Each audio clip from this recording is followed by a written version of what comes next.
Hello guys, एक और नई वीडियो में आप सभी का स्वागत है। इस वीडियो में बात करेंगे अपन जावा कंपाइलेशन प्रोसेस जो होता है किस प्रकार से काम करता है उसी के बारे में। ठीक है, तो सबसे पहले नाम आता है सोर्स कोड का। सोर्स कोड के अंदर से क्या होता है, माई जावा क्लास टेस्ट इस प्रकार से देखने मिल जाता है यहाँ पर।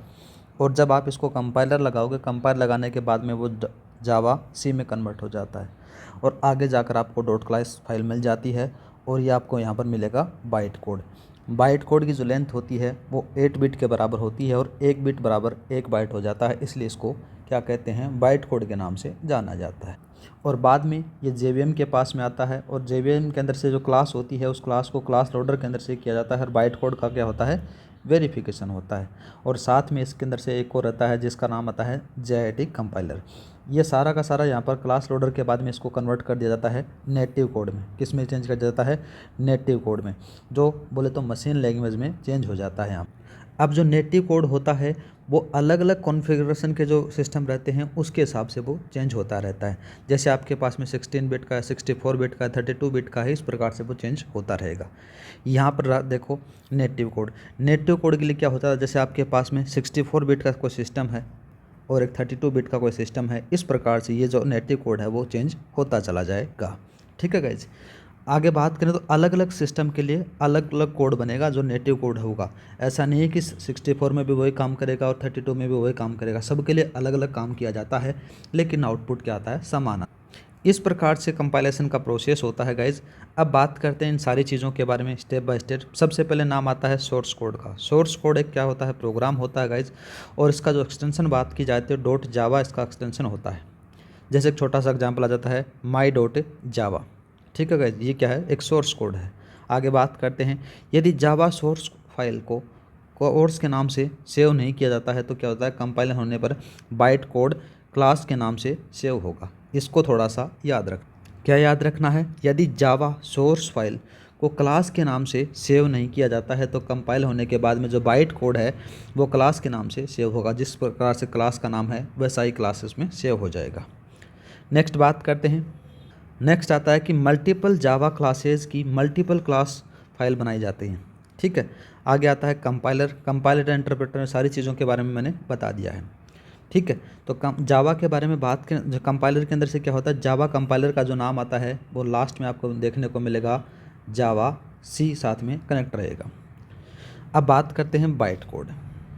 बाइट कोड होता है, इसे डॉट क्लास फाइल भी कहा जाता है। क्या कहते हैं, डॉट क्लास फाइल भी कहा जाता है। बाइट कोड बात करें तो बाइट कोड की जो लेंथ होती है वो 8 बिट के बराबर होती है और 8 बिट होता है वो 1 बाइट के बराबर होता है, इसलिए इसको बाइट कोड कहा जाता है। ठीक है, यह सोर्स कोड का कंपाइल्ड कोड होता है।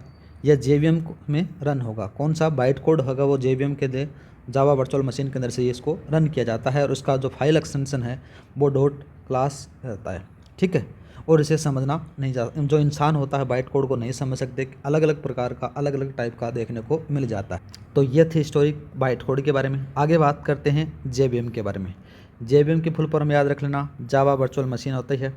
यह वर्चुअल मशीन होती है, क्या होती है, जावा वर्चुअल होती है ना, जावा वर्चुअल मशीन है। ये वर्चुअल मशीन देखने को मिल जाती है। जावा को रन टाइम एनवायरनमेंट किसको द्वारा प्रोवाइड करवाया जाता है, JRE के द्वारा प्रोवाइड करवाया जाता है। आगे बात करते हैं तो जावा का कोड है वो JVM में रन होता है। जो जावा का कोड होगा वो किस में रन होता है, JVM के अंदर से रन होता है।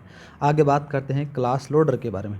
थोड़ा सा इंपॉर्टेंट है, बहुत ज़्यादा सवाल इसके अंदर से पूछे जाते हैं और जो भी जावा है वो सारी की सारी ऑब्जेक्ट और क्लास के ऊपर ज़्यादा डिपेंडेंट रहती है। बिना क्लास के आप प्रोजेक्ट या फिर प्रोग्राम है उसको नहीं बना सकते। अब बात करें क्लास लोडर के बारे में तो ये बाइट कोड लोडर होता है। क्या होता है, जो क्लास लोडर होता है ये बाइट कोड लोडर होता है। ये JVM में बाइट कोड को क्या करता है, लोड करता है। नेक्स्ट बात करते हैं तो क्लास लोडर का नाम बात होती है तो इसको 2 प्रकार के भागों में बांटा जाता है। बोले तो क्लास लोडर 2 टाइप के होते हैं गाइज। पहला कौन सा होता है, एक होता है, पहली होती है प्राइमोडियल, जिसको बोला जाता है प्री डिफाइन क्लास लोडर कहा जाता है, मतलब पहले से ही डिफाइन रहते हैं। दूसरा बात करते हैं नॉन प्राइमोडियल, इसको क्या करता है, यूज़र डिफाइन कहा जाता है। यूज़र डिफाइन क्लास लोडर भी कहा जाता है, जिसको क्या कहते हैं कि यूज़र द्वारा डिफाइन किए जाते हैं। आगे बात करते हैं तो यूज़र क्लास लोडर खुद ही बना सकता है। याद रखना, यूज़र क्लास लोडर को खुद भी बना सकता है। नेक्स्ट बात करते हैं, नेक्स्ट नाम आता है बाइट कोड वेरीफायर के बारे में। बाइट कोड वेरीफायर क्या होता है, यह डॉट क्लास वेरीफायर भी होता है। क्या करते हैं, जो डॉट क्लास आपको फाइल मिली है उसकी वेरीफाई करने के लिए काम में आता है। यह बाइट कोड को वेरीफाइड करता है। जो बाइट कोड वेरीफायर है, ये बाइट कोड जो बनकर आया था उसी को क्या करता है, वेरीफाइड किया जाता है। आगे बात करते हैं JIT कंपाइलर। JIT कंपाइलर क्या करता है, जस्ट इन टाइम इसको कहा जाता है। यह बाइट कोड को नेटिव कोड में बदलता है। किस में बदलता है, जो बाइट कोड होगा वो नेटिव कोड में बदला जाता है। नेटिव कोड के बारे में बात करते हैं। नेटिव कोड है वो 01 की फॉर्म में आपको देखने को मिलता है।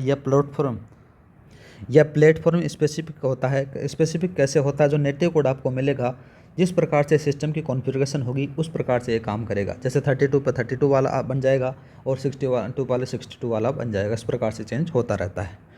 और जो नेटिव कोड है तो इसको एग्जीक्यूटेबल कोड भी कहा जाता है गाइज। तो ये थी जो डायग्राम ऊपर मैं बना के आया था, किसके बारे में, जावा कंपाइलर प्रोसेस था उसके बारे में। आज की क्लास इतना ही, मिलते हैं नेक्स्ट क्लास में। जय हिंद, जय भारत।